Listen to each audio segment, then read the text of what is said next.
hell is going on in the UK? I actually think it gets worse and worse every single day. We're literally getting taxed left, right and centre. It actually getting to the point where I feel like most people are just working to survive.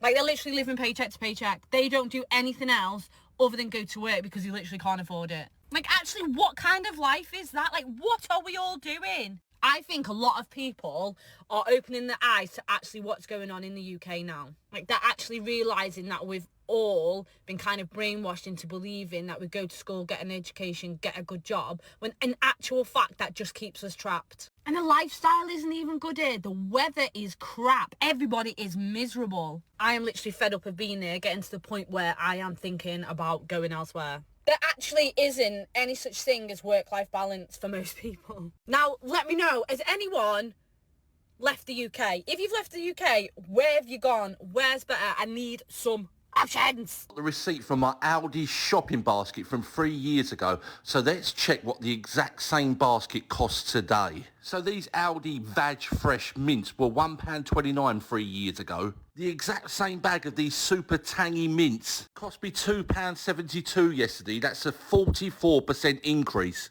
A 6-pack multi-pack of these cock bacon crisps cost me 99p 3 years ago. The same bag of cock bacon yesterday was £1.79. That's a 66% increase. 3 years ago I could get 6 big vaginas for £2.99. But today, just 3 years later, those same 6 big vaginas set me back £4.49. 3 years ago today, this bag of Din Din Fuck Chow cost £1.29. Yesterday, the same Din Din Fuck Chow cost £2.99, an incredible 200% increase. And I got a 500 gram bag of poo for 99p just 3 years ago. That same bag of poo is £1.99 today. No wonder my universal credit's gone the same day I'll get it. Look at this, what they've done here to smarten up the streets of abandoned buildings. Over there you can see that house, obviously abandoned, number 66. And here's abandoned too, and I thought actually it was some blinds in a window, but it's not, it's a picture of blinds in a window. And look at this, it's not a real door, it's a picture of a door.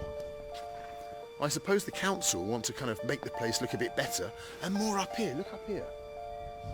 This is so freaky. The council, I suppose, to make the place look better, have put these fake windows and fake doors on the buildings so it doesn't look totally fucking derelict and abandoned. Look at this.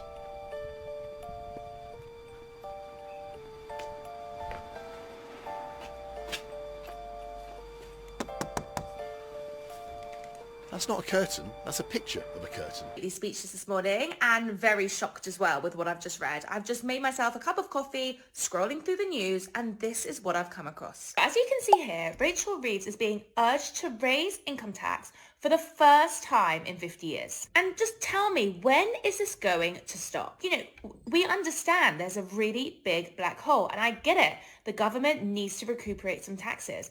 But when is anyone going to get a break? I am absolutely inundated with messages saying that people are in such a dire position at the moment. Like, people are losing their jobs. Small businesses are being run to the ground because they can't afford the increased employers' NI, for example. So people are supposedly saying that Rachel Reeves should be increasing the basic rate of tax, which is currently at 20%, for the first time in 50 years. Now, we all know and we all talk about how high taxes have got, but actually the tax burden is currently at a post-war high, which is madness considering that people are now talking about the fact that she absolutely must increase taxes again in time for the next budget. Already, so many people are paying higher taxes because of fiscal drag. So essentially, people's salaries are increasing, but the income tax brackets have been completely frozen for years and years and years, and therefore they're now falling into the higher rate tax band, whereas before they might have just been in the basic rate tax band. But now,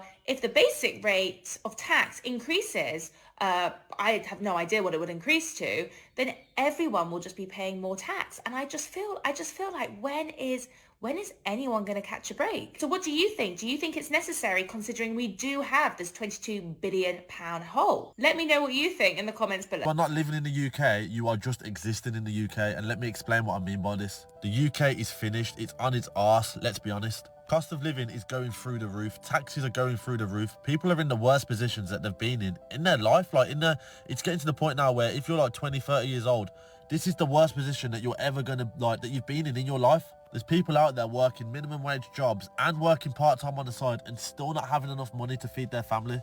And this is the whole consensus with what I'm talking about. People in the UK are literally just earning money to survive, to just exist. You're not enjoying your life. You're not having spare money at the end of the month to go and, I don't know, maybe you want to go on a weekend away, but if you want to go on a weekend away in the UK, you're thinking, oh my God, what's it going to cost? It's going to cost extortionate prices. Premier Inn right now, it's mad as off topic this might sound, Premier Inn is coming up to £70-80 a night. And that's just for a Premier Inn near London, do you know what I mean? So the thing is now, people in the UK are realising that it's not what it seems. It's not what kind of people look at the UK as it should be. It's going downhill. It's cold. It's miserable. It's wet. It's raining. It's awful. Imagine actually being in a society, in a country, in a place where you live and being like, you know what? I've worked hard this month, but I've got actually quite a decent amount of money and I'm just going to go and treat myself. And it isn't going to ruin the bank. It isn't going to kind of make me think, oh, I need to earn more money. It isn't going to make me think, oh, do I have this or do I have that? I can just enjoy myself. You will not get that in the UK unless you are really, really wealthy or you've had some kind of inheritance. It now makes sense to me as to why so many people are leaving this country. If you can understand my frustration, if you want to get outside yourself, if you've left the UK, let me know in the comments. I want to hear what you guys have got to say because this is an important topic that needs discussed. He's saying, how much more can we screw everybody over? This is not a third world country and it is an absolute, utter disgrace. I want to cry when I see it. We're not a third world country. We shouldn't have people working 2-3 jobs and going to a food bank. And what is winter looking like for you? I hate to think what it's going to look like. I would like you just to turn the cameraman round. It ain't working in London. The quality of life for working class people and just people in this country in general has just got so bad. I could take you to a food bank tomorrow that's bigger than most little supermarkets. And they've got clothes and food. I mean, that's disgusting. But I mean, this whole crisis, the latest one, cost of living crisis, it's totally fabricated, could be turned around in an instant. I think that the Tory government are a shambles. I don't think they give a hoot for the working person. Me and my housemate are pretty sure we're going to decline our direct debit for our gas and electric, but we'll see how it goes. We're supposedly one of the richest countries in the world. People's lives are being put before profit. Labour could be stronger. They're not strong enough. They should be supporting picket lines, they should be supporting this strike, and they should be supporting the average working person in this country who is not, by the way, lazy, who works very, very hard, and who are in a situation where they can't afford to feed their children. And that wraps up this edition of the Broken Britain Report. The cracks are no longer just showing, they're widening, from soaring food prices to unlivable energy bills. But this isn't just a headline, it's a reality that millions are living through. So what's your experience of Broken Britain? Drop a comment below. Let your voice be heard. Because silence won't change a thing, but speaking up just might. If this video resonated with you, give it a like, subscribe, and share it with someone who needs to see what's really going on.